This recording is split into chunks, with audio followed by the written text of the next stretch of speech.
ka ba? Hindi. Tatakas ako. Tatakas ako. 8 PM naman to eh. Dapat nilib mo na. Ay, leave ko. May half day pa ako eh. Hi, Tina. Ang palakpak ha? Galing. Galing ko dyan kumanta. Live kasi pinanood. Ito yung pinanood niya. Live na song. Ay, live yan eh. Kasi tignan mo, nag-flash to kanina oh. Ay, hindi mawawala. Uy, hinaan mo lang sound niya. Ha? Mahina yan, pakinggan mo.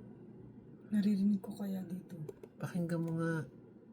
Kaya nga naririnig ko nga eh. Pakinggan mo. Rinig ko. Sige, pakinggan mo nga.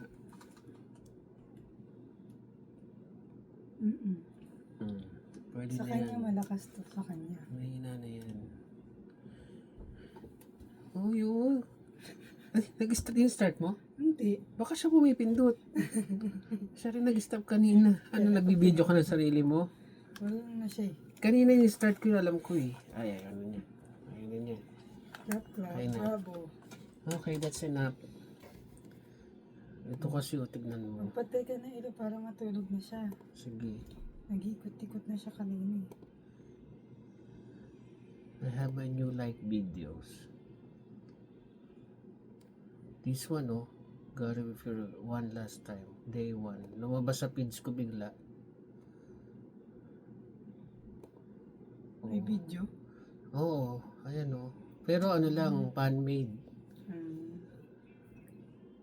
Dapat mapanood ko yan. Ano mo naman anak mo? Panoorin natin yan? Ha? Kala mo naintindihan. Lagyan natin sound.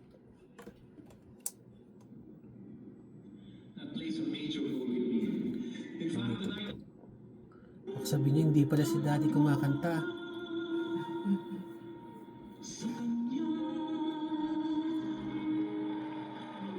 Parang bata pa na siya na. Ano lang pala yun. Siyempre, nagpabata muna siya bago mag-major concert.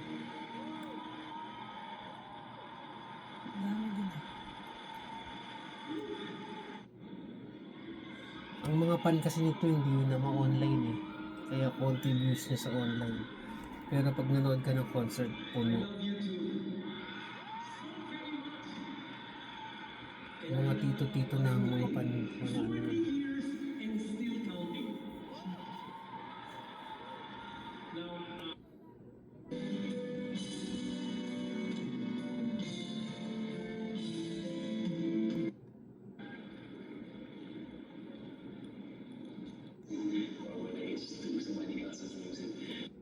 3 hours yung concert.